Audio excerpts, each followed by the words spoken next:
Mr. Speaker, just briefly, in these proceedings, we are governed by Article 145.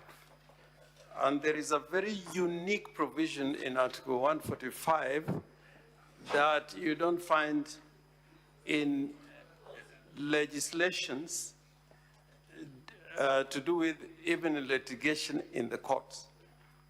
But because the makers of this constitution knew that these proceedings are time-bound, there is under Article 145, Sub-Article 5, a very important provision.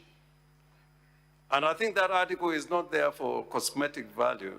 That article is there to deal with a situation like we find ourselves in, because the makers of this constitution knew that when processes are time-bound, they must be a safety valve.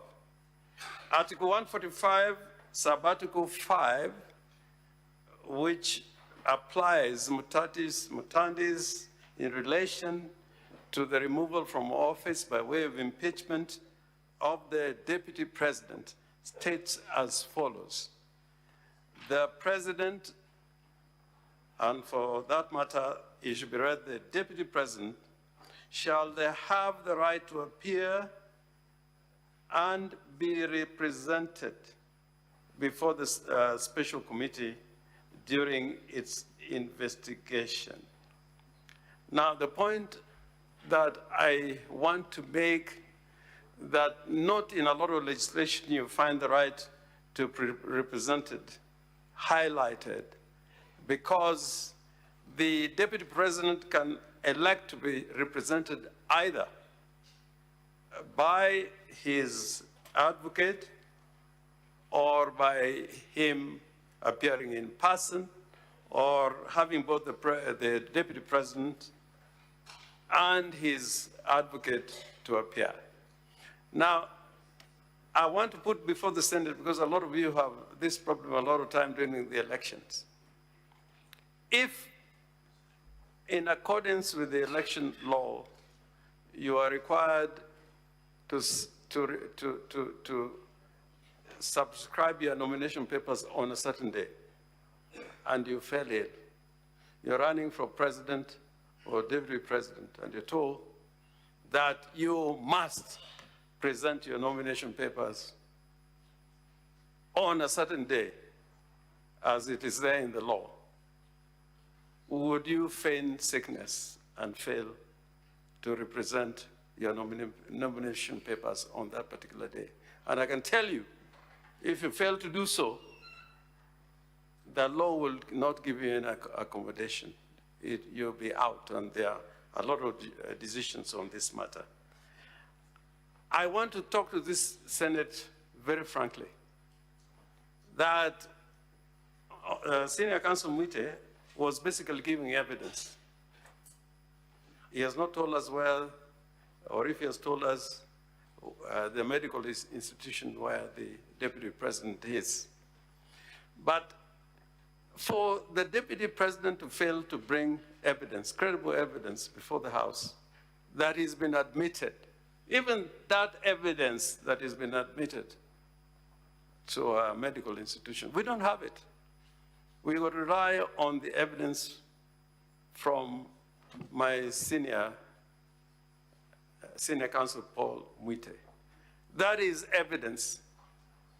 But in practice, I can say without a fear of contradiction, there are many times where people are represented even in medical documents, and later on they've been found to be fake, if I may use that word. I think that the Deputy President should have done, we should have had one of the doctors here, at least to tell us about his admission and about his condition, because up to 1:15, the Deputy President was here. He was not evacuated from here in an ambulance. And if I can give evidence from the bar, he went to his office, and again, there's no evidence that he was evacuated in an ambulance. He went to Karen Hospital in himself to check at the hospital. So I think our constitutional duty is to live by what the Constitution requires of us.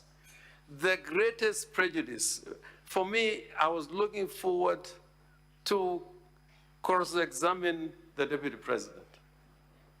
But unfortunately, the story that has been told does not include cross-examination of the evidence of the Deputy President, which is on record.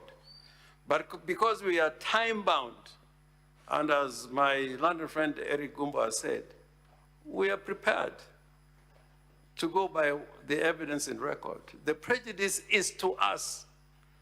The sickness of the Deputy President is affecting us more because we would want to cross-examine him.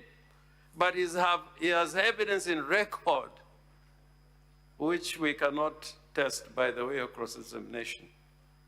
And there's no assurance that on Tuesday, the Deputy President would be here. Finally, we can also say from here that there are many cases that have been filed all over, including in Malindi today,